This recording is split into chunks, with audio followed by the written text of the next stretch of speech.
حضور صلی اللہ علیہ وآلہ وسلم کا ددیال، آپ صلی اللہ علیہ وآلہ وسلم کے چچا اور ان کے اہل و عیال۔ حصہ اول، حارث بن عبد المطلب۔ ایک دن حضرت عبد المطلب حتیم میں سو رہے تھے کہ کسی نے عالم خواب میں آ کر کہا، حضرت طیبہ کو کھودو۔ آپ نے پوچھا طیبہ کیا ہے؟ تو جس کسی نے آواز دے کر یہ کہا تھا وہ غائب ہو گیا۔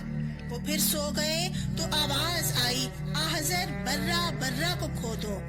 آپ نے پھر وہی سوال دہرایا کہ برہ کیا ہے؟ کہنے والا اس بار پھر غائب ہو گیا تھا۔ ایسا مسلسل 3 رات ہوتا رہا۔ جب چوتھی رات آئی تو آواز آئی، حضرت زمزم کو کھودو۔ آپ نے پوچھا زمزم کیا ہے؟ آواز دینے والا آج غائب نہیں ہوا تھا بلکہ یہ کہہ رہا تھا، زمزم تمہارے نامور باپ کی میراث ہے۔ یہ پانی کا چشمہ ہے، نہ اس کا پانی ختم ہوتا ہے نہ اس کی مرمت ہوتی ہے۔ اس سے حجاج کرام سیراب ہوتے ہیں۔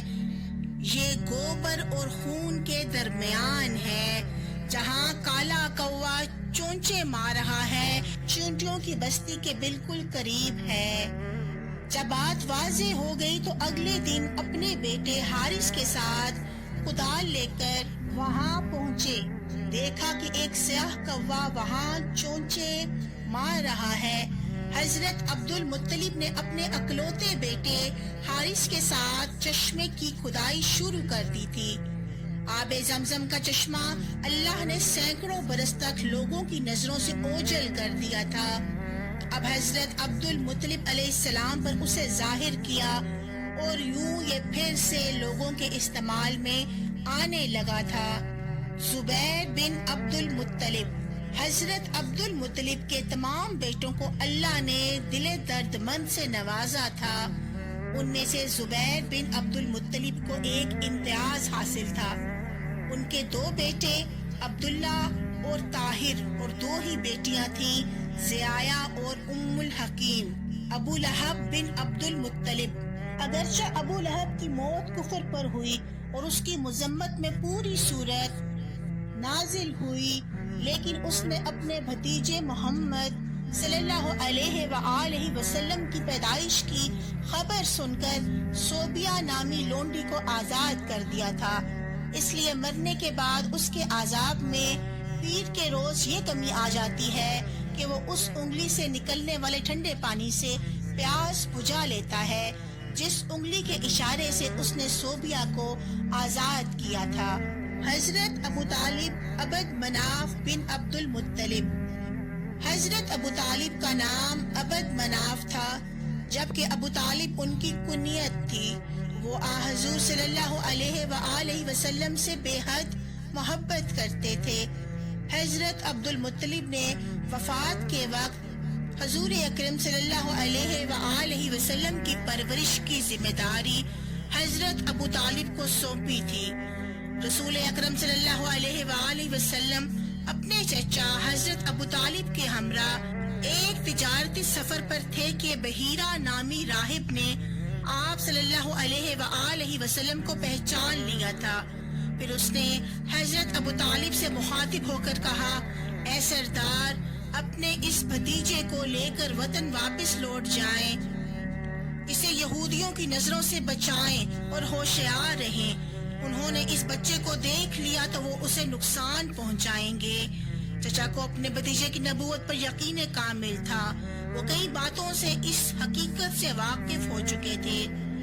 حضور صلی اللہ علیہ وآلہ وسلم کا جب حضرت خدیجہ رضی اللہ تعالیٰ عنہما سے نکاح ہوا تو حضرت ابو طالب نے بہت ہی عمدہ اور خوبصورت خطبہ پڑھا تھا۔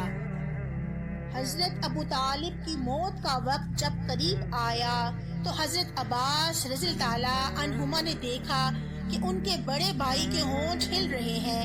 انہوں نے کان لگا کر سنا اور پھر حضور صلی اللہ علیہ وآلہ وسلم سے عرض کیا، اے میرے بھتیجے، باخدا میرے بھائی نے وہی کلمہ پڑھا ہے جس کے پڑھنے کا آپ صلی اللہ علیہ وآلہ وسلم نے انہیں حکم دیا ہے۔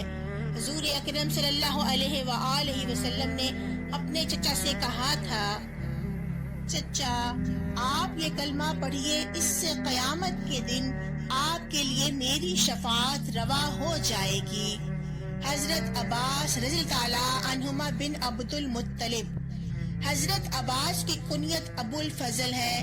وہ حضور صلی اللہ علیہ وآلہ وسلم سے تقریباً 3 سال پہلے پیدا ہوئے۔